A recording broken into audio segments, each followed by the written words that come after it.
I never imagined that curiosity could be so dangerous, yet here I was, teetering on the edge of something I shouldn't even be thinking about. My relationship with Daniel had always been steady, dependable, and safe.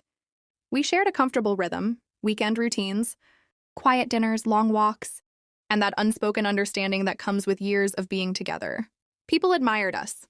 I admired us, and yet I found myself restless. The predictability that had once felt like security now began to feel suffocating. It started innocently enough. A message from Ethan, an old friend from college, popped up on my phone. "Hey, how have you been?" it said. I paused, fingers hovering over the keyboard. Part of me wanted to ignore it, to focus on Daniel, on our life, on what I had. But another part, a part I didn't like admitting existed, thrilled at the thought of reconnecting. So I replied. At first, it was just nostalgia.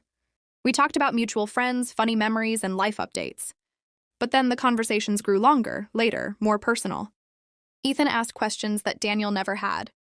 He noticed things I didn't even notice about myself, commenting on my ambitions, my frustrations, my dreams. He made me feel seen in a way that stirred a curiosity deep inside me, a curiosity about what it might feel like to be desired, outside of my relationship, about what kind of woman I could be without Daniel. Each message felt like a small rebellion. Each late-night conversation made me feel alive in a way I hadn't in years. I told myself it was harmless, that I was only talking. But curiosity is a slippery slope. The thrill of secrecy, the forbidden nature of our talks, made my pulse quicken. One evening, after weeks of this back and forth, Ethan suggested meeting in person for coffee. I froze at the suggestion, my mind spinning. My conscience screamed no, but curiosity whispered yes, and I followed the whisper, convincing myself it would be innocent. I don't remember feeling guilty at that moment, only a strange mix of excitement and fear. I knew that by answering the call of curiosity, I was stepping into dangerous territory. But stepping back seemed impossible. Little did I know that simple decision to meet Ethan would mark the beginning of a chain of events that would threaten everything I thought I valued most. The cafe was quiet, tucked into a corner of the city where few people noticed who came and went. I arrived early, heart pounding with a mix of anticipation and dread. Every step toward the door felt heavier than the last, as though I were carrying a secret that would crush me if exposed. Ethan was already there, seated by the window, casually scrolling on his phone. When he looked up and smiled, something in me fluttered, an unfamiliar rush of excitement that made my stomach twist. We greeted each other with awkward smiles at first. The conversation started tentatively, small talk about work, life, and the trivialities that had kept us connected online. But as minutes passed, the air between us shifted. Ethan leaned in slightly, his eyes bright and attentive, and I realized how much I had missed this. The feeling of being truly seen, truly heard. It was intoxicating. Every laugh, every shared memory made my pulse quicken and my thoughts grow clouded with desire. Then came the first touch, a light brush of his hand against mine as we reached for our drinks. My initial instinct was to pull away, to remember Daniel and the life we had built. But I didn't. Instead, I let my hand stay, frozen for a moment in disbelief at what I was allowing myself to feel. That small touch spiraled quickly into something more. When our eyes met, there was a silent understanding, an acknowledgement of the forbidden. And before I could think, we were leaning closer, drawn together by curiosity and longing. The first kiss was soft, hesitant, and electric. My mind screamed that it was wrong, that I was betraying someone who loved me more than I realized. But my heart betrayed me, responding to a thrill I hadn't felt in years. It was thrilling, frightening, and overwhelming all at once. Time seemed to blur. The cafe, the other patrons, the consequences, they all faded. For a moment, there was only Ethan and the dangerous pull of temptation.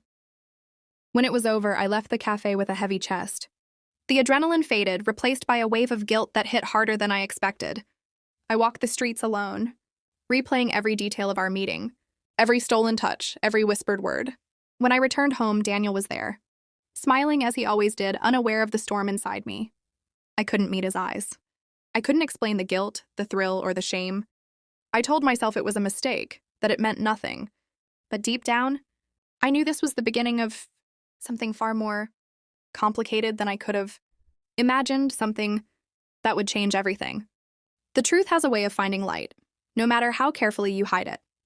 I had hoped that what happened with Ethan would stay buried in my memory, that I could pretend it never happened. But secrets have weight.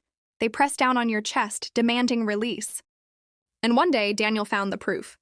It started with a simple notification on his phone. My phone left unattended on the counter. He hadn't meant to snoop, but curiosity, it seemed, runs in everyone. The messages were there, glowing on the screen. His eyes widened as he read them, and for a moment I didn't recognize him. There was no anger, no yelling, only shock and disbelief. I walked into the living room, my stomach tightening as I realized the world I had tried to control was slipping through my fingers. "What is this?" he asked, his voice barely above a whisper. It was quiet, yet it shattered the silence of our home. My throat tightened. I wanted to speak, to explain, to apologize, but the words caught in my chest. I could only look down, unable to meet his gaze. The room felt smaller, the air thicker, as the weight of my betrayal pressed down on both of us. Daniel's face was pale, his eyes rimmed with red, as if the reality of what he had discovered had physically drained him. "Was I not enough?" he asked, voice breaking.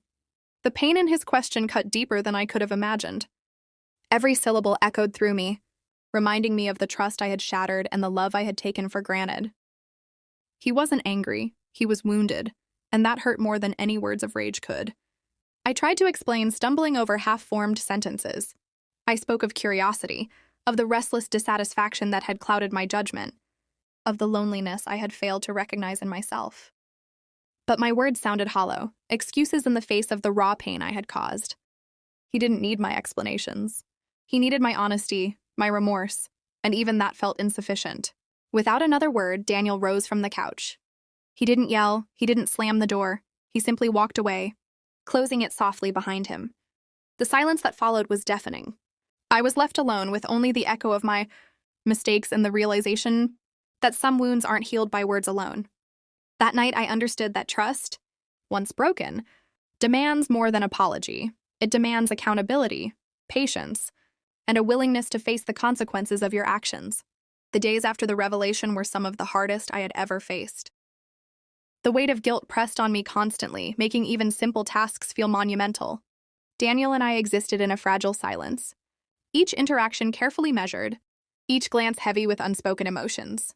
The home we had once shared comfortably now felt like a tense battlefield, where every word could trigger pain, and every silence reminded us of what had been broken. We decided to take some space, not to escape from one another, but to give ourselves room to breathe, to process, to understand. The absence was painful, yet necessary. For the first time in years, I had to face myself without distraction, without the familiar comfort of Daniel's presence to cushion my mistakes.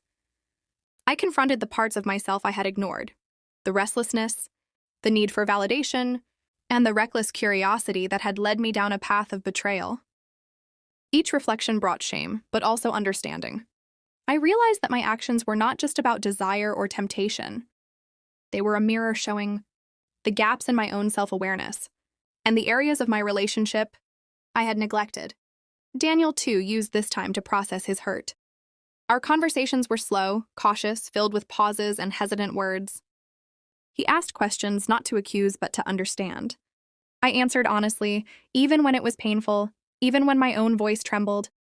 I shared my fears, my regrets, and my realizations, knowing that transparency was the only way to begin rebuilding trust. And slowly, as we began to speak, listen, and acknowledge the pain together, we found small moments of connection, moments that reminded us of why we had chosen each other in the first place. Healing was not immediate. There were days when anger flared, when sorrow seemed insurmountable, when the memory of my betrayal loomed large. But gradually, trust began to take root again, fragile yet persistent. We learned that forgiveness is not about forgetting, but about choosing to move forward despite the scars. It is about holding on to hope even when the past is heavy. In the end, I understood that curiosity, when unchecked, can be dangerous, but reflection, honesty, and accountability can be transformative. Daniel and I were not the same as before. We were wiser, more aware, and more intentional in our love. Our story became a lesson that mistakes do not have to define us, but they must be confronted, owned, and understood. And in that understanding, there is the fragile but powerful possibility of redemption.